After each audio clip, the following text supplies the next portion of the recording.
점은 좀 앉았지.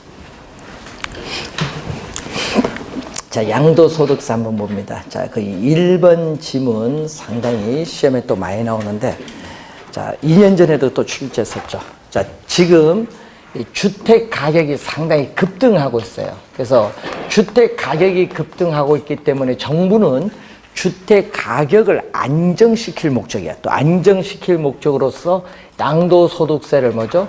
중과세를 했는데, 이 중요한 건 중과세를 했더니 주택 소유자 입장에서는 처분을 하면은 양도소득세를 많이 부담을 해야 되니까 처분을 하려고 하지 않습니다. 처분을 하지 않는다. 그러면 주택 소유자 입장에서 주택 공급이 줄어들까요? 증가할까요? 처분을 안 하려면 팔려고 내놓은 주택도 걸어들이는데 공급이 줄어들죠. 그래서 우리가 시험 문제는 2년 전에 처분을 빨리 하려고 하고 주택 공급은 증가한다 이렇게 출제했거든요. 처분을 기피하니까 주택 공급은 오히려 뭐 하죠? 줄어들어요. 주택 공급이 줄어드는 현상이 나타난다. 이것을 우리는 주택 공급에 뭐라고 한다? 동결 효과라고 해요. 동결 효과. 주택 공급이 동결되는 효과라고 하는데, 그럼 주택 공급이 오히려 줄어들다 보니까 주택 가격이 안정되는커녕 오히려 뭐 한다? 상승할 수도 있다. 그래서 우리나라는 뭐 상승도 약간 상승한 것이 아니라 어떻게 돼? 폭등했다는 게 문제였지. 그래서 여러분이 양도소득세 중과세 했더니 우리나라가 주택 가격이 많이 폭등을 했어요.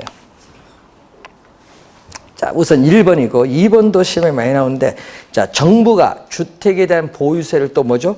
중과세를 할 경우에 주택 수요가 어떻게 돼요? 또 감소를 해요.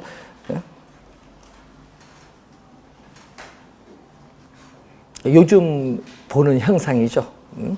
자, 그리고 세 번째, 토지 이용을 특정 방향으로 유도하기 위해서 정부가 어떻게 돼요? 우리는 토지 용도에 따라 세금을 달리 부과를 해야 된다. 이러면 시험 문제는요, 토지 용도에 관계없이 동일한 세금을 부과해야 된다. 이걸 2번 출제했어요. 토지 용도에 관계없이 세금을 달리 부과해야 된다는 거. 이 2번 정답으로 물었던 지문입니다. 자, 그리고 4번, 5번에 또 우리 헨리 조지가 나오죠.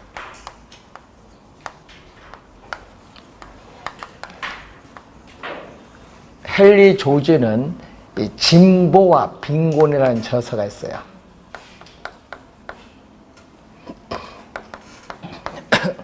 진보와 빈곤이라는 저서, 지금으로부터 여러분 한 150년 전 사상이라 생각하면 돼요. 자, 이때 헨리 조지는 뭐냐면 토지에서 나오는 지대 수입에 대해서 100% 징세, 세금으로 징수를 한다면은 그 지대 수입 자체만으로 정부의 재정 지출을 충분히 충당할 수 있다. 이렇게 주장을 해요. 그래서 토지세 이외에 모든 조세는 철폐하자고 주장해요. 이것을 전문용어로 뭐라고 한다? 토지 단일세라고 해요. 단일세. 싱글 텍스. 토지의 뭐를? 단일세를 주장한다. 토지에 있어서 단일세. 자, 그래서 여러분 150년 전 그때는요, 정부의 역할이 뭐예요? 150년 전. 지금이 아니에요. 그때는 국방 치안이에요. 예? 그리고 복지 이런 거 생각도 안 하던 시대입니다. 지금은 뭐죠? 뭐 복지 지출도 많고 군사비 지출도 많고 엄청나게 많은 재정을 지출하기 때문에 토지세 수입만으로 안 되죠. 그러니까 여러 조세 수입이 있는데, 그래서 이 미국에서는요, 그래서 요걸 이제 고려를 해서 대통령 나오신 분들이 한번 80년대 후반에는요, 세금, 어떻게 돼? 소득세, 법인세 폐지하겠다는 사람이 나왔었어요. 그러다가 그 사람이 그게 이론적으로는 되겠지만은 실제 하기 힘들다. 재정 적자가 많기 때문에. 그래서 그 사람이 대통령 후보 사퇴를 했어요. 옛날에. 80년대 후반에. 페로라는 사람이 있습니다. 그러다가 이 트럼프 이분이 들어오시면서 또 뭐를 했냐? 세금을 또 깎아주겠다 이거야. 그러니까 옛날에 한번 겪었으니까 폐지는 안 하고 소득세, 법인세를 반 깎아주겠다는 거야. 그러니까 다 찍지. 근데 문제는 깎아주냐 이거죠. 깎았어요. 법인세 17%예요. 미국의 법인세 17%. 우리나라는 27%입니다. 가격 차이가 커요. 그리고 미국 소득세 또 반 깎았어. 예? 그래서 소비를 늘린 거지. 뭔지 아시죠? 그렇게 해서 늘려요. 그럼 우리나라도 뭐를 해줘야 돼? 예? 소득세를 감면을 해주든지, 돈을 조금 어르신이나 이런, 직장 못 듣는 젊은 사람이 보조금 주겠다. 그건 잘못된 정책입니다. 예? 아까 깎는 게 낫지. 소득세를 감면인데 왜 감면을 못 해준지 아세요? 우리나라 소득세 안 내시는 분이요, 51%예요. 반에 안 내, 소득세. 그게 정책 효과가 없어. 예? 그러면 소득세 감면하면 누구? 고소득층에게만 혜택이 많이 간다는 인식이 있어. 그래서 소득세 감면을 못 해요. 우리나라는. 그래서 우리 진짜 웃기죠. 소득세 안 내는 사람 50%니까. 예? 우리나라는 그래서 세금 문제에 상당히 제약이 좀 많습니다. 또 하나가요, 완전 비탄력적인 공급 곡선이에요. 이 말은요, 공급 곡선이 완전 비탄력적이라는 것은 현재 토지 이용하는 용도가 있어요. 현재 용도에서 다른 용도로 바꾸기가 어렵다. 바꾼데 비용이 많이 들잖아요. 건물도 철거되고. 그래서 완전 비탄력적인 공급 곡선을 가진다는 것은 현재 용도에서 다른 용도로 옮겨가지 못한다는 걸 의미하는데, 공급이 이렇게 고정됐을 때 정부가 토지 보유세를 부과하면 어떻게 돼요? 정부가 토지 보유세를 부과하면 아까 앞에서 우상향할 때는 세금을 부과하면 공급량이 뭐한다? 감소해요. 공급량이 감소하는데 공급이 고정되어 있기 때문에 세금을 부과해도 토지 공급량은 변화가 없다. 중요한 건 공급량이 감소하는 것이 아니라 공급량 자체가 변화가 없어서 시장에서 가격도 변화가 없겠지. 그러니까 정가가 안 돼요. 그래서 우리는 공급량이 변화가 없어서 조세의 정가가 되지 않습니다. 그래서 자원 배분에 있어서의 비효율성, 자원 배분의 비효율성, 왜곡이라 할까요? 우리 자원 배분의 비효율성, 왜곡을 초래를 하지 않는다. 이 자원 배분의 왜곡을 초래하지 않는다. 이런 세금을 우리는 전문 용어로 효율적인 세금이야. 자원 배분의 왜곡을 초래하지 않는 이런 세금을 무슨 세금? 효율적 세금이라고 하고, 이것을 헨리 조지라는 학자는 토지세의 중립성이 나타났다고 해. 헨리 조지라는 학자는 이 자원 배분의 왜곡을 초래하지 않을 때 토지세에 뭐가 발생했다? 중립성이 나타났다고 해요. 토지세의 중립성이 나타났다라고 주장합니다. 헨리 조지의 주장입니다. 두 가지를 시험에 자주 지문에 또 출제를 하는 내용입니다.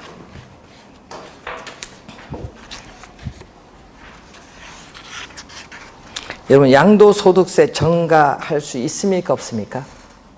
양도소득세 전가 할 수 있습니다. 네? 양도소득세 전가할 수 있습니다. 자, 양도소득세를 부과하면은 건물 소유주는 뭐를 통해서 임대료 인상을 하죠. 네? 그래서 전가가 되는 거예요.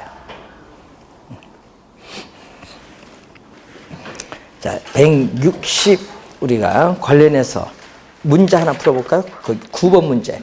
자, 부동산 조세에 관한 설명으로 틀린 것은 부동산 취득 단계에서 부과되는 조세는 취득세, 인지세 등이 있다. 맞는 지문이죠? 헨리 조지는 토지에서 발생하는 지대의 수입을 100% 징세, 세금으로 징수할 경우에 이 토지세 수입만으로 재정을 충당할 수 있기 때문에 토지세 이외의 모든 조세는 철폐하자고 주장했다. 토지 단일세가 나왔습니다. 자, 집가 상승에 대한 기대가 퍼져 있는 상황에서 양도소득세가 중과가 되어 동결 효과가 발생하면 집가는, 자, 밑줄은 하락한다. 밑줄 하락한다 그러면 안 돼요. 집가가 오히려 상승할 수 있다. 그래서 3번 정답. 조세의 정가란 납세 의무자에게 부담된 조세가 납세 의무자의 부담이 되지 않고 다른 사람에게 뭔가 이전되는 것. 뭐를 통해서? 가격 인상을 통해서 다른 사람에게 이전되죠. 맞는 질문. 부동산 세금은 정부나 지방자치단체가 필요한 재원을 조달하거나 또 분배의 불공평성을 개선하기 위해서 부과되기도. 이런 분배의 불공평성을 개선하기 위해서 뭐 누진세 부과하는 거죠.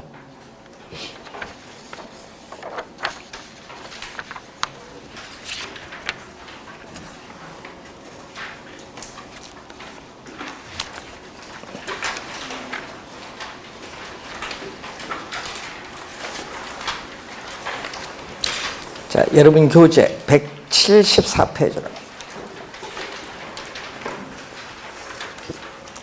자, 부동산 개발. 자, 이용은 출제 안 합니다. 그러니까 넘어가시고 부동산 개발로 갑니다. 자, 부동산 개발에서 두 문제 우선 출제가 되는 부분인데, 문제 개론을 쉽게 내면요, 네 문제까지도 한번 낸 적이 있어요. 그래서 우선 개발은 두 문제 출제가 된다, 이렇게 보시면 되겠고, 자, 그 개발은 공간 개발입니다.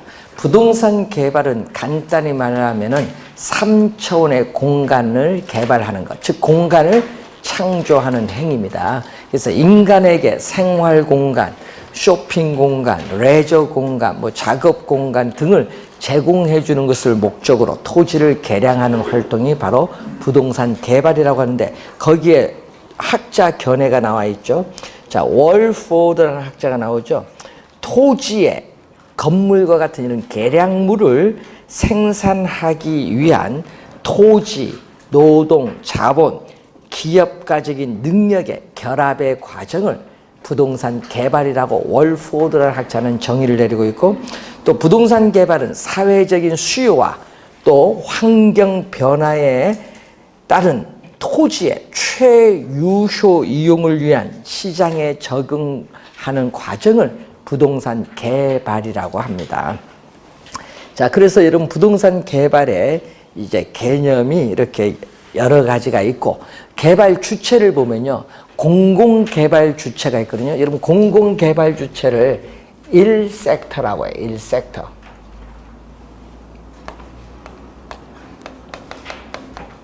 공공개발 주체 1섹터라고도 하는데, 자, 여러분이 국가, 지방자치단체, 한국토지주택공사, 예? 우리가 SH 서울도시개발공사 뭐 이런 우리가 공사 부문이 제1섹터인 공공개발 주체가 됩니다. 자, 제2섹터가 뭐죠? 이 섹터가 우리는 민간개발 주체, 토지 소유자 개인, 조합에 의한 개발 또는 주택건설 사업자에 의한 개발, 뭐 이런 것은 제2섹터입니다. 민간개발 주체. 제3섹터가 뭐죠? 요 두 개를 합친 거죠. 자, 공공은 인허가를 담당해요. 개발에 따른 인허가를 담당하고, 민간은 개발 사업에 필요한 자금을 조달해서 민관 공동으로 개발하는 방식을 뭐라고 한다? 제3섹터라고 해요. 그래서 1980년대 일본에서 처음으로 나타난 용어고요. 우리나라는 요즘에 민간 자금 조달해서 많이 활용하고 있죠, 지금. 자, 1, 2, 3섹터라는 용어로 바꿔서도 또 설명한다. 자, 부동산 개발에 있어서의 과정이 나오죠. 자, 항상 우리는 이 월포드 얘기인데, 월포드를 세 가지가 나오거든요. 지금 이제 배우는 부동산 개발 과정, 부동산 개발의 위협, 부동산 개발의 타당성 분석이 전부 월포드의 이론입니다. 자, 월포드는 부동산 개발 과정 순서를 7단계로 나누고 있습니다. 여러분 교재. 자, 첫 번째가 바로 무슨 단계냐 하면은 구상, 아이디어 단계라고요. 여러분 우리 개발하려면 무작정 개발이 아니죠. 어떻게 개발할 것인지 생각을 좀 해야 되니까 어떠한 형태의 개발을 할 거냐, 또 개발된 공간을 어디에 위치 또는 배치시킬 것인가, 이런 것을 구상을 먼저 해야 됩니다. 그게 첫 번째 구상 단계고요. 자, 그 두 번째는 예비적 타당성 분석 단계. 예비적 타당성 분석 단계인데 개발 사업 아직 안 했습니다. 이 개발 사업으로부터 앞으로 미래에 예상되는 현금 수익, 돈이 있고 또 나가는 비용이 있어요. 현금 지출을 추계를 하는데 문제는 이게 정밀하게 분석하는 것이 아니라 뭐를 간단히 개략적으로 분석하는 거예요. 그래서 예비적 타당성은 항상 뭐가 나와야 된다? 예비적 타당성 분석 단계는 개략적으로 추계를 해서 분석한다. 항상 개략. 정밀하게 분석하는 것이 아니다. 시험에 나올 때 개략적으로 추계해서 분석을 해서 사전에 미리 수익성이 있느냐 없느냐 검토해보는 단계가 예비적 타당성 분석 단계인데 시험 지문에 두 번째는 자주 출제를 합니다. 세 번째는 분석을 하면은 수익성이 있으면 개발 사업을 추진을 해야 되니까 개발 사업의 대상인 땅이 있어야 돼요. 그래서 적정한 부지를 모색하고 그 부지를 확보하는 단계가 세 번째, 부지 구입, 매입 단계입니다. 네 번째 이제 매입을 하면은 분석해줘. 토지 어떻게 돼? 지질, 지형, 지세 분석을 하고 설계 시공 가능한가? 기술적 타당성 분석도 하고 개발하는데 토지 이용 규제의 대표적 수단 지역지구제죠. 법률적 제한이 있는지 여부 분석을 해야 돼. 그리고 또 뭐다? 경제적으로 수입 비용을 비교해야 돼. 그래서 기술적, 법률적 타당성 분석에서 타당성이 있다 하더라도 경제적으로 타당성이 있으면 개발 사업을 진행할 수가 없어요. 그래서 이 경제적 타당성 분석이 그래서 가장 중요합니다. 비용보다 뭐가 많아야 돼? 수입이 많이 들어야죠.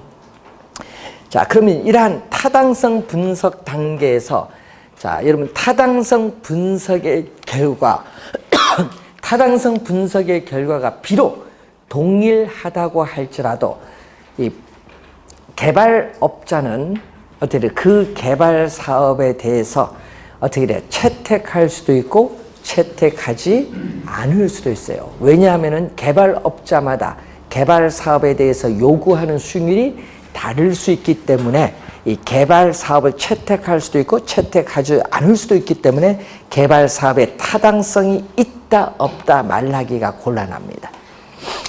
자, 그리고 다섯 번째는 자금을 조달하는 우리가 금융 단계가 다섯 번째. 여섯 번째는 물리적인 공간을 창조하는 단계로서 택지를 조성하는 건설 단계. 마지막 일곱 번째가 조성된 택지를 분양하는 마케팅 단계. 그래서 개발 사업이 성공했느냐 실패했느냐 여부는 그 개발 사업에 뭐에 달려있죠? 이 시장성 여부에 달린데 이 시장성은 이 개발된 공간이 시장에서 매매되거나 임대될 수 있는 능력을 얘기하죠. 매매되거나 임대될 가능성, 임대될 수 있는 능력을 시장성이라고 하는데 시장성이 있으면 개발 사업은 성공으로 갈 가능성이 많고 임대될 가능성, 매매될 가능성이 없다면 그 개발 사업은 실패로 갈 가능성이 많아요. 그래서 개발 사업에 있어서 우리는 초기 단계에서부터 이 임대 활동이 이루어지는 것이 바람직하다. 왜냐? 완공 후에 공실유리 없이 안정적인 임대료 수입을 확보하기 위해서는 개발 사업 초기 단계에서부터 임대 활동이 이루어지는 것이 바람직합니다. 이 마케팅 단계가 일곱 번째입니다. 자, 그래서 순서를 보면요. 두 번째 단계와 네 번째와 일곱 번째가 시험 지문에 자주 출제가 되는 지문. 두 번째, 네 번째, 일곱 번째가 자주 출제되는데 근데 이 순서는 여러분이 26회 때 출제했었죠. 그래서 순서 묻는 거 첫 번째부터 7가지 순서 묻는 거는 2번 출제했습니다. 12회 시험과 26회 시험에 출제했기 때문에 출제하기는 어려워요. 그러니까 출제는 그 안에 있는 뭐다? 내용을 가끔 지문 속에 묻는다. 여러분, 우리 부동산 개발을 시험에 낼 때 박스로 내거든요. 박스. 부동산 개발에 관한 설명으로 옳은 것을 모두 고른 거. 그럼 보기는 몇 개? 5개 정도 놓고 거기에 개발 개념도 들어오고 아까 여기 지금 개발 과정도 들어오고 이런 식으로 5개가 들어옵니다. 그래서 틀린 거 찾는 거, 옳은 거 찾는 거 출제를 많이 하는데 올해 시험은 이런 박스 형태로 출제가 예상이 되는 부분. 작년에도 박스 나왔죠. 재개발 사업 시행 시에 어떻게 돼? 긍정적인 영향을 주는 요인 찾는 걸 출제했습니다. 그래서 요즘 재개발, 재건축 사이에 수익성이 있느냐 없느냐, 긍정적 요인, 부정적 요인, 요걸 출제를 했는데, 그래서 그것은 여러분이 우리가 다음 주에 좀 더 자세하게 배우는데, 다음 주에 여러분 교재 186페이지에 부동산 개발의 위험, 타당성 분석, 또 올해 출제가 예상되는 부분이죠. 자, 이 부분은 다음 주에 설명을 하도록 하겠습니다. 다음 주에는 개발, 관리, 마케팅 끝내서 부동산 투자 이론으로 이렇게 들어가도록 하겠습니다. 자, 이제 3월 다 갔고 이제 4월 벚꽃 필 때 저쪽에서 강의하도록 하겠습니다. 자, 오늘 수고하셨습니다. 감사합니다.